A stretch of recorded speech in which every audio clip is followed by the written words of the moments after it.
Pünktlich öffnet hiermit unsere heutige Vorstandssitzung vom 14. Juli 2003.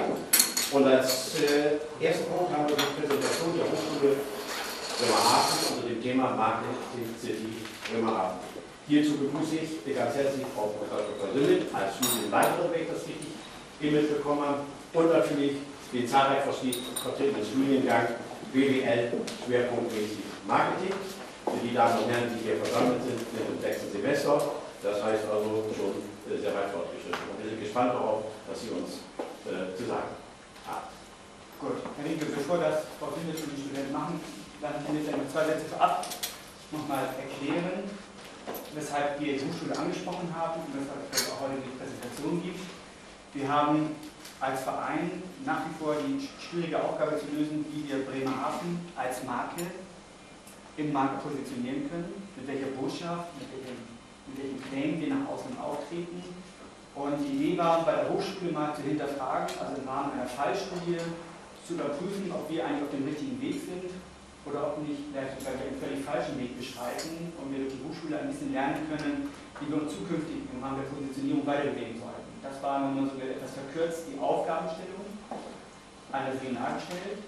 Ich habe, wenn man so will, unsere bisherigen Aktivitäten vorgestellt und gesagt, bitte sagt uns, wie wir Bremerhaven als die Bremerhavener Stadtmitte zukünftig im Marktgeschehen positionieren sollten, als Marke entwickeln sollten und auch eine Markenprofilierung betreiben sollten. Das wäre von meiner Seite vorweg und Frau Simmel, und ich hoffe, ihr habt ein Verfahren gefunden, der am Ende vorsteht. Das war der letzte Streitpunkt. Ich möchte den Studenten die Zeit nicht wegnehmen, nur ein paar kurze erklärende Wörter. Wir haben im Schwerpunkt Marketing im 6. Semester regelmäßig Marketing-Fallstudien, also Studien am praktischen Beispiel, hier wie gesagt mal die Marke City Bremerhaven. Diese Studienarbeit ist zustande gekommen im Wesentlichen durch Gruppenarbeit, das heißt Studenten des 6. Semesters im Schwerpunkt Marketing haben sich zusammengesetzt in Gruppen, diskutiert, recherchiert, überlegt, Strategien vor allen Dingen entwickelt, wie man die City Bremerhaven als Marke stärker in den Vordergrund des Bewusstseins rücken kann. Wir haben viel Wert gelegt auf die strategische Komponente. Sie müssen das also langfristig betrachten von den Ergebnissen her. Wir haben es weniger gesehen als Ansammlung von operativen Möglichkeiten, die Sie ja selber alle kennen. Ich möchte jetzt gleich weitergeben an die beiden Referentinnen, die die wesentlichen Ergebnisse jetzt nun präsentieren möchten.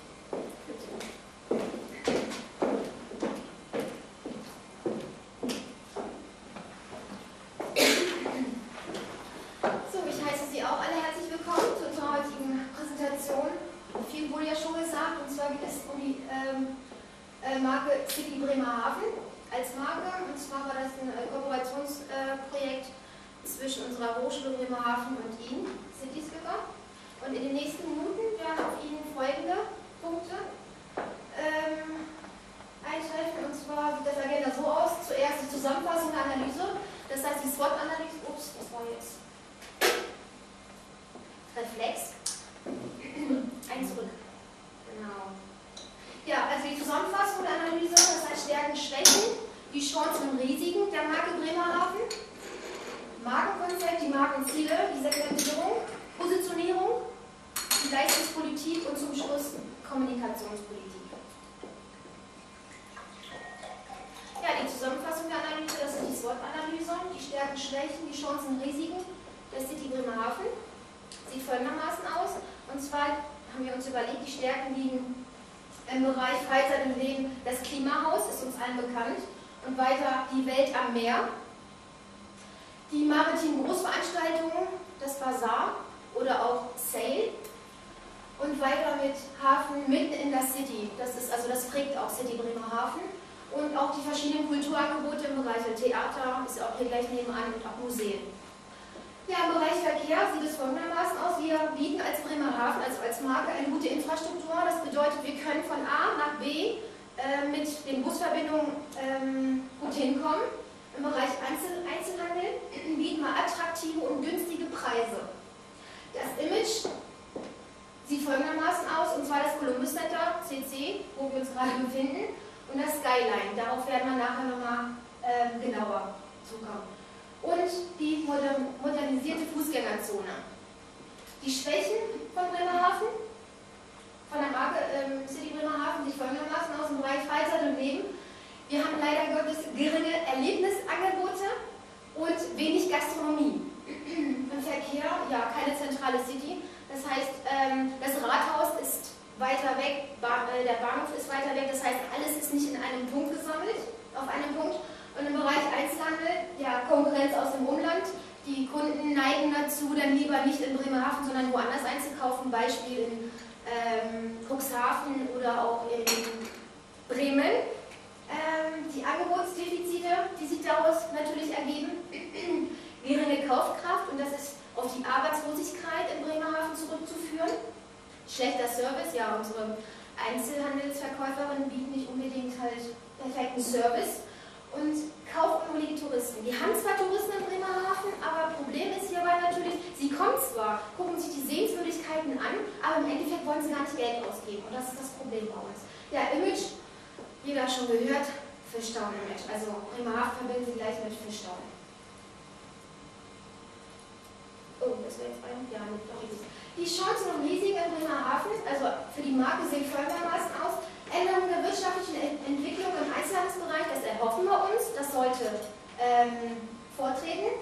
Gestiegene Aufenthaltsqualitäten, die wir anbieten, bei uns hier in Bremerhaven.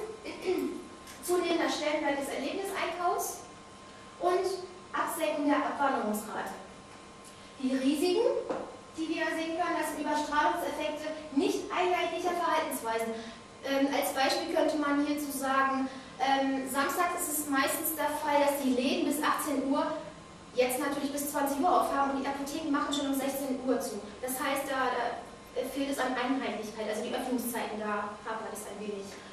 Keine Akzeptanz der Marke, das heißt, die Kunden bzw. die Bürger in Bremerhaven können sich mit der Marke nicht identifizieren, und keine Umlenkung der Kundenströme. So, hier gebe ich das Wort weiter an Frau Schukier. Ja, ich darf Sie auch nochmal alle herzlich begrüßen. Ich werde jetzt nun zum Hauptpunkt kommen, und zwar zu unserem Markenkonzept. Bevor ich aber allerdings zu Segmentierung, Positionierung und alle weiteren Punkte komme, ist es wichtig zu erfahren, was sind eigentlich die Markenziele? City Bremerhaven, was sind da wirklich die Markenziele, was sind die wichtigen Punkte, die wir hier berücksichtigen müssen, beziehungsweise auf die wir hinarbeiten? Gut, als Markenziele sehen wir erstens die Erhöhung der Markenbekanntheit, Erweckung von Markensympathie, Förderung der Markenpersönlichkeit, Schaffung eines Markenanspruchs, Heraushebung von Markenkernkompetenz, Herstellung einer Markenassoziation. Als Unterziele ergeben sich dann letztendlich die Punkte Profilierung als Dachmarke, Erlebnisprofilierung der City, Schaffung einer einheitlichen Identität und Verbesserung des Markenwiedererkennungswertes. Wie wir diese Ziele genau erreichen können, werden wir natürlich anhand unseres Konzeptes vorstellen. Das heißt, der erste Schritt, den wir jetzt vornehmen, ist erstmal die Segmentierung. Wir sind bei dem Punkt Segmentierung, Positionierung unserer Agenda. Wichtig ist hier zu beachten, wenn wir segmentieren wollen, müssen wir natürlich uns erstmal überlegen, welche Gruppen kommen überhaupt hier in Frage, welche Segmente müssen wir überhaupt berücksichtigen. Unsere bearbeiteten Zielgruppen sind, wie Sie hier schon sehen, die Kinder, die Pendler, Double Income, No Kids, die Links, Familien, Empty Nesters, Singles, Jugendliche, Senioren, Touristen und Besucher aus dem Umland. Sie sehen jetzt einige Felder, die rot umstrichen sind. Was hat das für eine Bedeutung? Ganz einfach. Es ist schwierig, sich auf alle Leute zu konzentrieren, beziehungsweise alle Bedürfnisse wirklich möglichst zu befriedigen. Das heißt, wir müssen uns fokussieren, wir müssen uns auf was Bestimmtes beschränken. Wir haben uns gedacht, zur Konzeptentwicklung berücksichtigte Zielgruppen sind einmal die Familien, die Empty Nesters, die Jugendliche, die Touristen und Besucher aus dem Umland. Empty Nesters sind alle, wo die Kinder schon aus dem Haus sind, Eltern leben alleine, haben schön Geld, sie wollen ihr Leben genießen. Ne? Wieso haben wir jetzt unbedingt diese Segmente ausgesucht? Wir haben uns gedacht, das sind wirklich Leute, wo wir auch was bewegen können, wo wir was anbieten können. Da sind Leute, wo wir sagen können, Mensch, unsere Jugendlichen, wieso geht sie denn nach Bremen einkaufen, wieso bleiben sie nicht hier und kaufen in der City Bremerhaven ein? Das sind die Gründe, wieso wir gesagt haben, das sind die Segmente, die wir berücksichtigen wollen. So, nächster Schritt bitte. Haben wir segmentiert, ist es nun wichtig zu wissen, wie positionieren wir. Erst einmal, was ist Positionierung? Ein Produkt wird in der Gedankenwelt des Kunden positioniert, wie es so schön heißt. Klingt sehr gut, was stellt man sich darunter vor?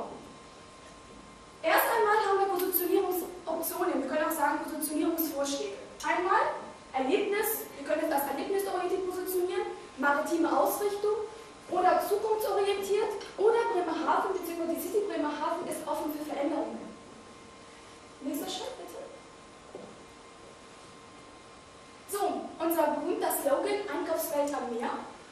Was hat es denn für Vorteile, dieser Slogan? Erst einmal, die Größe und der Anspruch, Einkaufswelt, da stellt man sich ja was ganz Großes vor. Der nächste Punkt, Offenheit, Internationalität, unsere Touristen sind hier natürlich nicht zu vergessen. Die Vielseitigkeit, die neuen Horizonte, die geschafft werden, die Erlebnisse. Einige Probleme, die wir eventuell sehen könnten, sind Schaffung einer hohen Erwartungshaltung. Wenn ich jetzt hingehe und sage, Mensch, Einkaufswelt am Meer, das ist ja was Sensationelles, da erwarte ich ja als Kunde bzw. als Tourist etwas Sensationelles. Das heißt, hier könnte die Erwartung vielleicht nicht übereinstimmen mit dem Slogan. Der zweite Punkt, die unklare Positionierung. Wo ist denn hier ein Meer in Bremerhaven? Wir haben doch die Weser.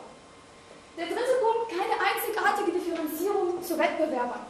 Ganz wichtig bei einer Marke, wir wollen eine Marke schaffen, wir müssen uns zu anderen Wettbewerbern differenzieren. Das heißt, jeder kann sagen, das ist die Bremerhaven, das sind die Leistungen der City, das ist Bremerhaven und nicht Cuxhaven. Und das ist vielleicht noch nicht der Fall.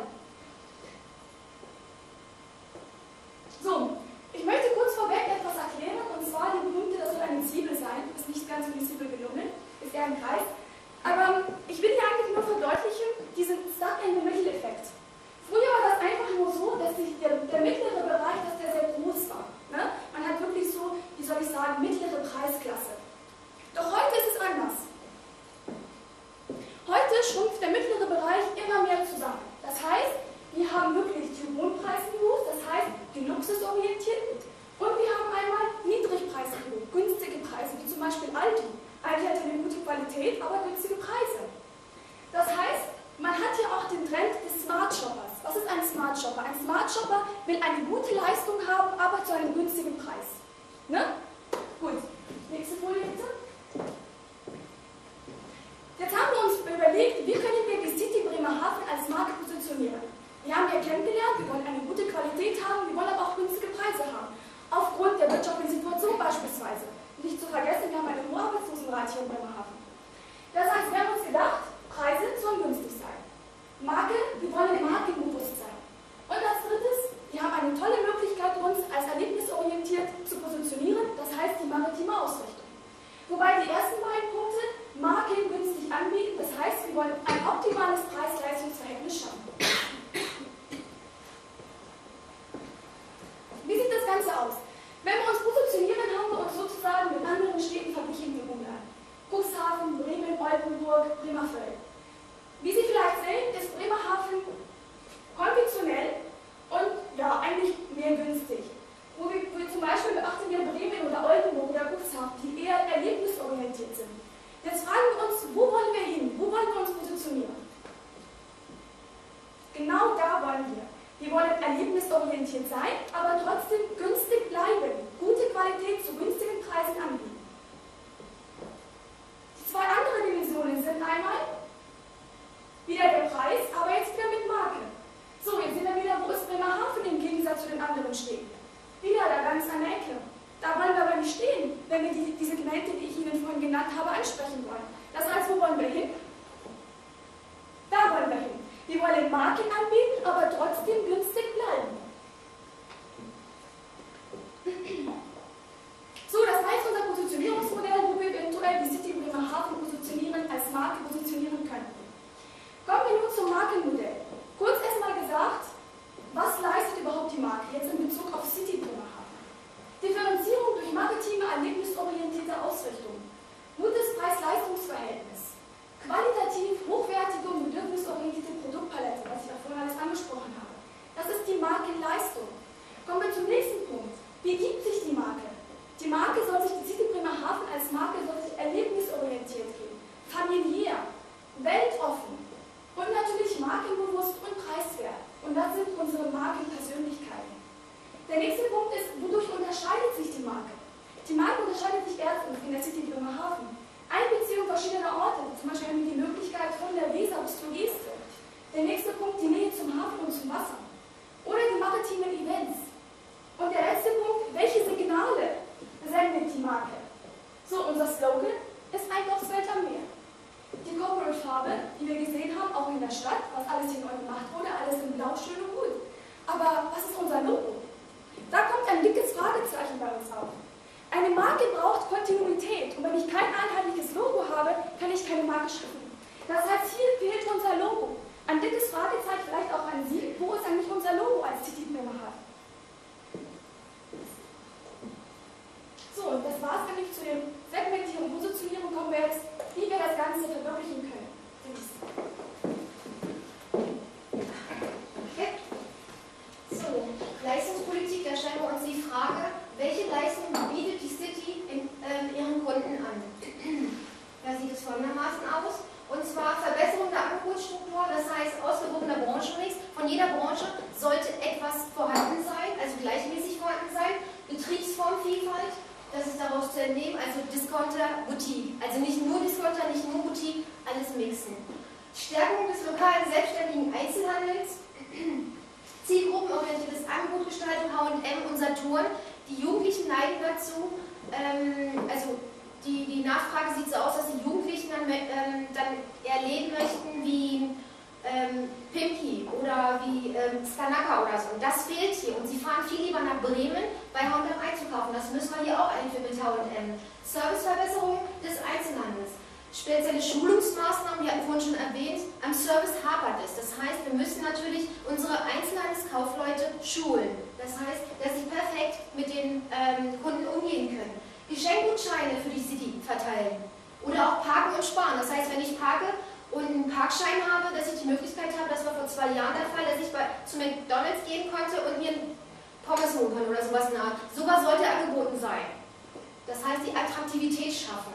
Verbesserung des Stadtbildes Bremerhavens, und zwar architektonische Aufwertung, das heißt Renovieren von bestimmten Gebäuden, maritimes Ambiente und mehr Gastronomie. Das hat man vorhin auch schon angesprochen, da fehlt es an Gastronomie, an Angeboten. Ja, wo geht der Trend eigentlich hin? Was wollen wir eigentlich als Bremerhaven, beziehungsweise was wollen wir in Bremerhaven? Wir wollen Biergärten, wir wollen Kneipen und Cafés und Außengastronomie. Das fehlt hier in Bremerhaven. Und was eigentlich der Fall ist, was Fakt ist in Bremerhaven, und zwar geringes Gastronomieangebot in der Innenstadt. Ja, und wie könnte man das am besten verbessern? Beziehungsweise in welche Richtung müssen wir gehen? Im Bereich Freizeitangebot, Restaurants, Cafés, Kneipen, Diskotheken, Kultureinrichtungen. Von gemütlicher Atmosphäre bis Fastfood. Und das Ganze 24 Stunden. Beispiel, wenn ich abends nochmal Hunger habe und möchte mal kurz zu McDonalds fahren, hier in der Innenstadt, machen McDonalds schon um 11 oder so zu. Und das sehen wir woanders in Bremen, da haben sie 24 Stunden auf. Und das sollten wir auch einführen. Deich zu Biergartenmeile umbauen. Angebot an multikulturellen Speisen und Getränken. Also immer die Attraktivität fördern. Bei der Kommunikationspolitik stellen wir uns die Frage, wie erfahren unsere Kunden, was die City ihnen bieten könnte.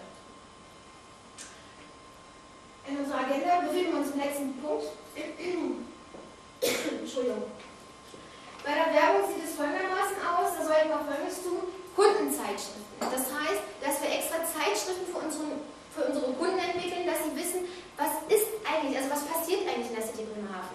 Was für Veranstaltungen sind da eigentlich? Oder auch Anzeigengestaltung, das heißt die City Bremerhaven als Marke, dass die in der Zeitung oder als Werbespot oder so im Fernsehen gesendet werden. Public Relations, Öffentlichkeitsarbeit, die Wahrzeichen, alter Verladekran, Skyline und das ist ja so eine Aktion, bei mir kommt nur die Tüte, Entschuldigung, bei mir kommt nur die Marke in die Tüte, das ist wohl allen bekannt. Und Sponsorship im Bereich Kultur, Gastronomie, sportliche Aktivitäten ist vielleicht zu verstehen, wir haben hier auch Fußballmannschaften, die sollen vielleicht auf dem Trikot so einen Aufschritt haben, City Bremerhaven oder in Gastronomie. Diese Menükarten gibt es. Da sollte vielleicht so einen kleinen Spruch für Bremerhaven da sein, als City Bremerhaven, als Marke. Das heißt, dass wir City Bremerhaven bekannt machen. Ja, bei der Markenbildung, ja, Generieren von Markenidentität, Verbesserung des Markenwiedererkennungswertes, die Identifikation mit der Marke. Die Bürger müssen sich damit identifizieren. Wir sind die City mit unseren Leistungen. Das heißt, wenn ich nach Bremen fahre, möchte ich, als Bürgerin von Bremerhaven, möchte ich was Positives von Bremerhaven berichten. Und dafür muss erstmal die Identifikation sein. Das heißt, mit der Marke City Bremerhaven muss ich mich identifizieren. Und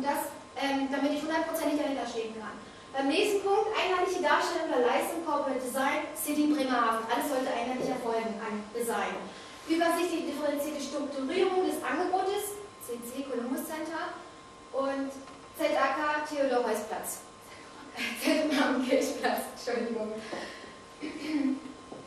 Ja, wie haben wir uns das eigentlich vorgestellt? Da haben wir ein schönes Beispiel, und zwar ja, die Einkaufswelt am Meer als Dachmarke ganz oben. Und da haben wir uns 3 Symbole ausgedacht, also beziehungsweise als Beispiele dargestellt. Und zwar, wir müssen ja die Marke City Bremerhaven rüberbringen. Es ist ja mit Maritim verbunden, das Meer, also haben wir die Wellen genommen.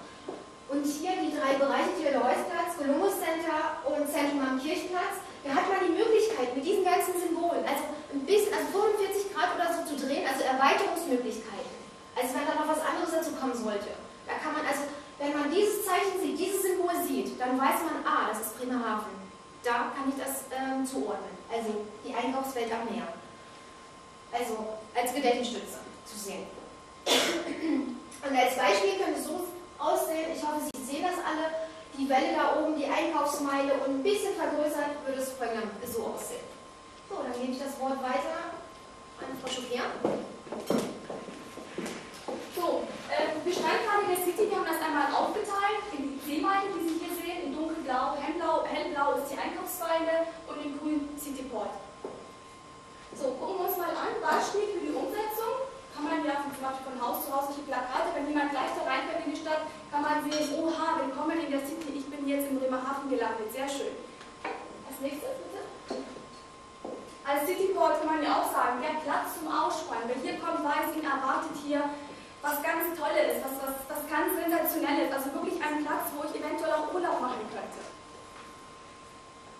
So, das ist jetzt im Columbus Center ein Bild, und zwar haben wir gedacht, Mensch, wo ist denn hier der Weg zur Seemeile? Da ist überhaupt kein Schild, wo man zum Beispiel zum Deich gehen kann. Ich weiß, Einkaufswelt am Meer, aber wo geht es denn zum Meer? Ich sehe Columbus Center, aber dahinter ist vielleicht gar nichts.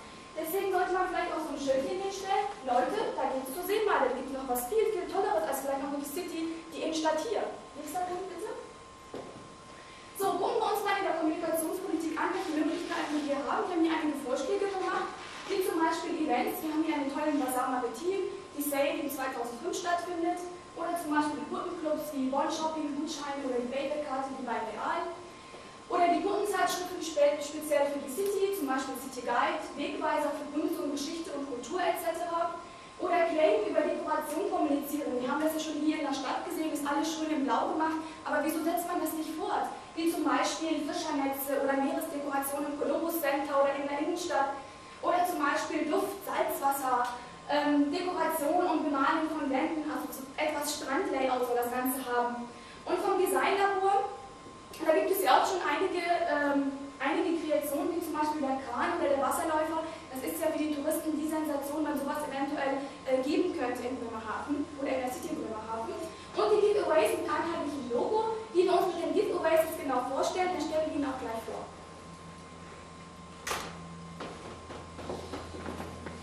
So, das sind zum Beispiel wie vom Designlabor. Einmal Wasserläufer, das heißt, man geht auf dieser Kuppe und unten ist das ganze Wasser drin, was ganz toll ist. Oder zum Beispiel dieses Eiler, das soll sowas wie ein Strandkörbchen sein, das sind die Vorschläge vom Designlabor gewesen. Als nächstes. Mögliche Wahrzeichen in der City Bremerhaven könnte zum Beispiel, das ist da vorne beim Brunnen in der Stadt. Entschuldigung. Kein Problem. Oder der Lade, oder was war das für ein Ladekran, und der Skyline und der Leuchtturm. Ne? Kommen wir zu den Giveaways. Das sind wirklich ganz günstige Sachen, die man einfach so weggeben kann, wo man den Leuten sagen kann, hier ist das Logo von Bremerhaven, einfach so, damit man die Marke auch ein bisschen bekannt macht. Wie zum Beispiel Feuerzeug oder ein Kugelschreiber oder ein Schwimmring, wir sind hier am Meer, also besser gesagt an der Weser, oder eine Tasse oder auch ein Glas. So, das war es eigentlich auch alles schon von uns. Ich möchte mich im Namen der Gruppe natürlich bei Herrn Gerber ganz herzlich bedanken, dass Sie uns ständig besucht haben, dass Sie uns mit Kritik bereichert haben, die uns eigentlich weitergeholfen hat. Ich möchte mich auch gerne bei unserer Professorin, bei Frau Zimmet, bedanken für ihre tatkräftige Unterstützung. Ständig Tipps gegeben, wie wir was machen sollen, etc. Natürlich einen Dank an meiner Gruppe, die uns die ehrenvolle Aufgabe gegeben haben, heute vorne zu stehen und Ihnen unser Ergebnis zu präsentieren. Ja, und letztendlich möchte ich mich auch ganz herzlich im Namen meiner Gruppe bei Ihnen bedanken für Ihre Aufmerksamkeit. Falls noch irgendwelche Fragen sind, stehen wir gerne natürlich heute zur Verfügung. Ansonsten vielen Dank für Ihre Aufmerksamkeit.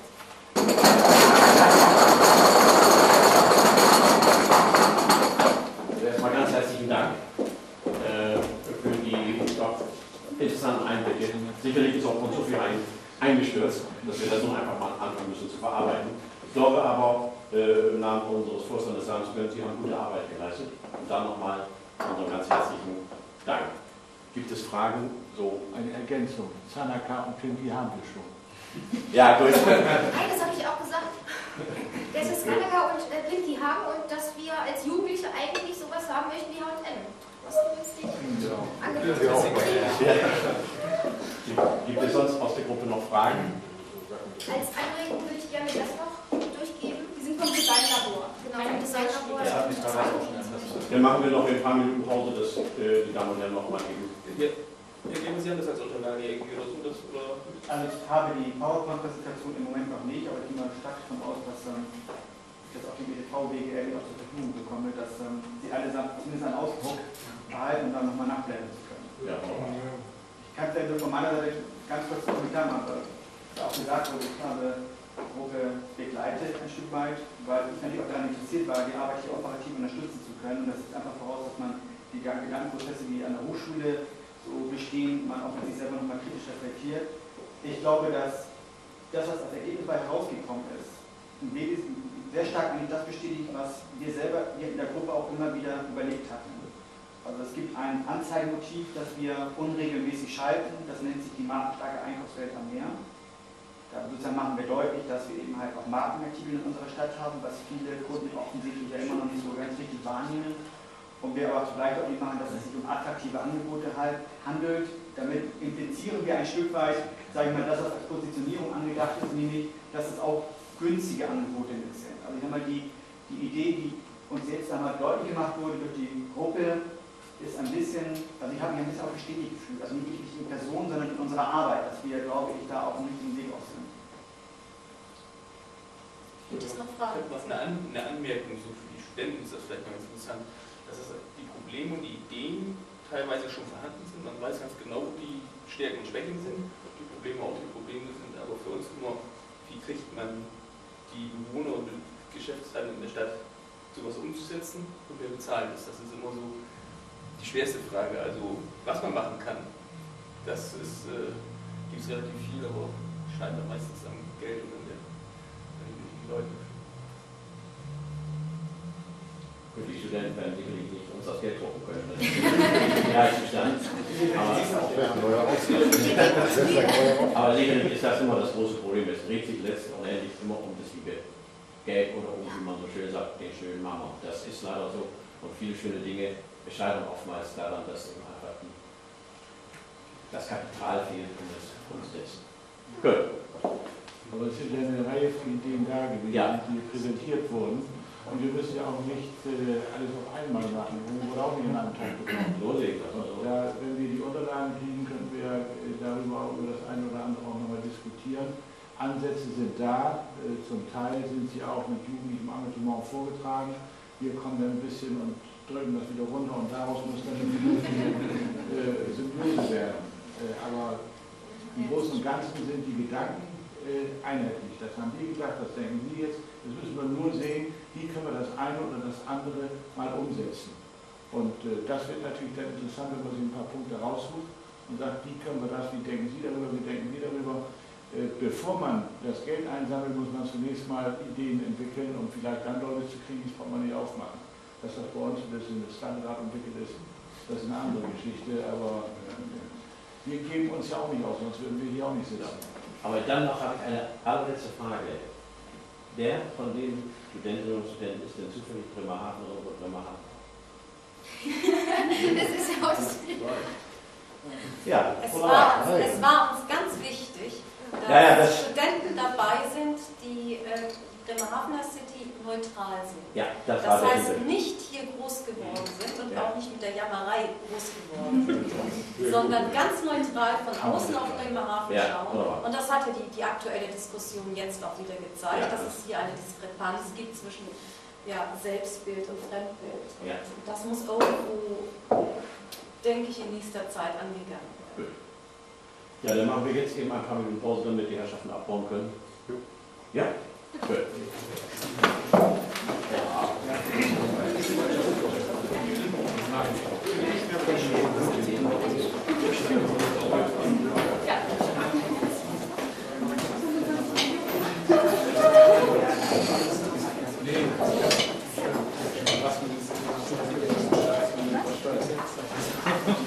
Das kommt jetzt an.